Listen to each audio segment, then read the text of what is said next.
তো হ্যালো বন্ধুরা, নন বাংলা ইউটিউব চ্যানেলের আরেকটি নতুন ভিডিওতে তোমাদের সবাইকে স্বাগতম জানাই। তো বন্ধুরা, আজকের এই ভিডিওতে আমরা পল্লীগ্রাম টিভি চ্যানেলের সুন্দরী নায়িকা শ্রাবণী খাতুনের লাইফস্টাইল নিয়ে আলোচনা করব। যেমন ধরুন, বর্তমান সময়ে অর্থাৎ 2025 সালে শ্রাবণী খাতুনের বয়স কত, শ্রাবণী খাতুন কোন ক্লাসে লেখাপড়া করছে, শ্রাবণী খাতুন কার সাথে প্রেম করছে এবং বর্তমান সময়ে শ্রাবণী খাতুনকে পল্লীগ্রাম টিভি চ্যানেল থেকে কত টাকা করে পারিশ্রমিক দেওয়া হয়ে থাকে এবং বন্ধুরা শ্রাবণী খাতুন সম্পর্কে আরো অনেক কিছু অজানা তথ্য আজকের এই ভিডিওতে তোমরা সম্পূর্ণ ডিটেলসে জানতে পাবে। সুতরাং বন্ধুরা, তোমাদের কাছে একটাই রিকোয়েস্ট, ভিডিওটাকে স্কিপ না করে পুরো শেষ পর্যন্ত দেখবে। তো বন্ধুরা, বেশি কথা না বাড়িয়ে চলো ভিডিওটি শুরু করা যাক। তো বন্ধুরা, শ্রাবণী খাতুনের আসল নাম হলো শ্রাবণী খাতুন এবং ডাকনাম হলো শ্রাবণী। এবং বন্ধুরা, শ্রাবণীর জন্মস্থানের নাম হলো ভারতের পশ্চিমবঙ্গ রাজ্যের নদিয়া জেলার আজলামপুর গ্রামে। এবং বন্ধুরা, শ্রাবণী খাতুনের জন্মসাল হলো 2012 সাল। এবং বন্ধুরা, বর্তমান সময়ে অর্থাৎ 2025 সালে শ্রাবণী খাতুনের বয়স হলো 13 বছর। তো বন্ধুরা, এখন আমরা কথা বলবো শ্রাবণীর ফিজিক্যাল বিষয় নিয়ে। তো বন্ধুরা, শ্রাবণীর উচ্চতা 4 ফুট 4 ইঞ্চি এবং ওজন হলো 38 কেজি। এবং বন্ধুরা, শ্রাবণীর চোখের রং কালো ও চুলের রং কালো, কিন্তু গায়ের রং ফর্সা। এবং বন্ধুরা, শ্রাবণী দেখতে খুবই সুন্দরী। তো বন্ধুরা, এখন আমরা কথা বলবো শ্রাবণীর পরিবার নিয়ে। তো বন্ধুরা, শ্রাবণী খাতুনের পরিবারে মোট 4 জন সদস্য রয়েছে। শ্রাবণী, শ্রাবণীর বাবা মা এবং তার এক ছোট ভাই। এবং বন্ধুরা, শ্রাবণীর বাবা পেশায় হলেন একজন রাজমিস্ত্রি। তো যাই হোক বন্ধুরা, এখন আমরা কথা বলবো শ্রাবণীর ধর্ম নিয়ে। তো বন্ধুরা, শ্রাবণীর ধর্ম হলো ইসলাম। তো যাই হোক বন্ধুরা, এখন আমরা কথা বলবো শ্রাবণীর পড়াশোনার বিষয় নিয়ে। তো বন্ধুরা, বর্তমান সময়ে অর্থাৎ 2025 সালে শ্রাবণী খাতুন 8ম শ্রেণীতে পড়াশোনা করছে। তো বন্ধুরা, এখন আমরা কথা বলবো শ্রাবণী খাতুনের অভিনয় জগতের বিষয় নিয়ে। তো বন্ধুরা, শ্রাবণী খাতুন তার অভিনয়ের ক্যারিয়ার শুরু করেন পল্লীগ্রাম টিভি চ্যানেলে অভিনয়ের মধ্য দিয়ে।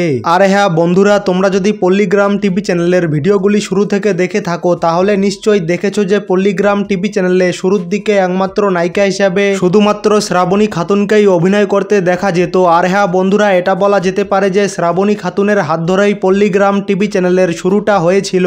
আর হ্যাঁ বন্ধুরা, বর্তমান সময়ে শ্রাবণী খাতুন কতটা পরিচিত এবং জনপ্রিয় তা তো আর বলার প্রয়োজন নেই। তো যাই হোক বন্ধুরা, এখন আমরা কথা বলবো শ্রাবণী খাতুনের পারিশ্রমিক সম্পর্কে। তো বন্ধুরা, তোমরা যেমনটা জানো যে শ্রাবণী খাতুন হলো পল্লীগ্রাম টিভি চ্যানেলের খুবই পুরনো একজন অভিনেত্রী। সেই হিসেবে পল্লীগ্রাম টিভি চ্যানেলের অন্য সব নায়িকাদের তুলনায় শ্রাবণী খাতুনের বেতন অল্প হলেও বেশি। তো বন্ধুরা, আগে শ্রাবণী খাতুনকে প্রতি মাসে পল্লীগ্রাম টিভি চ্যানেল থেকে 30 থেকে 35 হাজার টাকা করে মাসিক বেতন দেওয়া হতো। কিন্তু বন্ধুরা, বর্তমান সময়ে যেহেতু পল্লীগ্রাম টিভি চ্যানেলের প্রতিটা অভিনেতা এবং অভিনেত্রীকে পার ভিডিও হিসাবে পারিশ্রমিক দেওয়া হয়ে থাকে, সেই হিসাবে বর্তমান সময়ে শ্রাবণী খাতুনকেও পল্লীগ্রাম টিভি চ্যানেল থেকে পার ভিডিও হিসেবে পারিশ্রমিক দেওয়া হয়ে থাকে। তো বন্ধুরা, বর্তমান সময়ে শ্রাবণী খাতুনকে পল্লীগ্রাম টিভি চ্যানেল থেকে পার ভিডিওর জন্য 8 থেকে 10 হাজার টাকা করে পারিশ্রমিক দেওয়া হয়ে থাকে।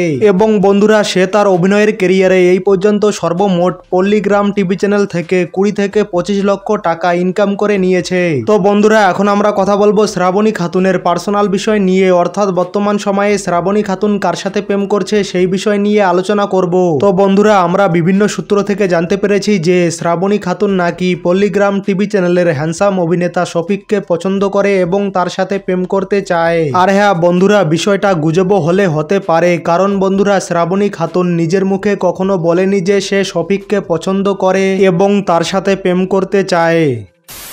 তো বন্ধুরা, এই ছিল পল্লীগ্রাম টিভি চ্যানেলের সুন্দরী নায়িকা শ্রাবণী খাতুনের লাইফস্টাইল। তো বন্ধুরা, আজকের ভিডিওটা এই পর্যন্ত। দেখা হবে কোনো নতুন ভিডিওতে। ততক্ষণ ভালো থাকবেন, সুস্থ থাকবেন। আর হ্যাঁ বন্ধুরা, ভিডিওটা ভালো লাগলে ভিডিওটাকে লাইক করবেন এবং চ্যানেলটিতে নতুন হলে অবশ্যই চ্যানেলটিকে সাবস্ক্রাইব করে অল বাটনে সেট করে রাখবেন এইরকম ভিডিও নিয়মিত দেখার জন্য। তো বন্ধুরা, এতক্ষণ পর্যন্ত ভিডিওটা দেখার জন্য অসংখ্য ধন্যবাদ।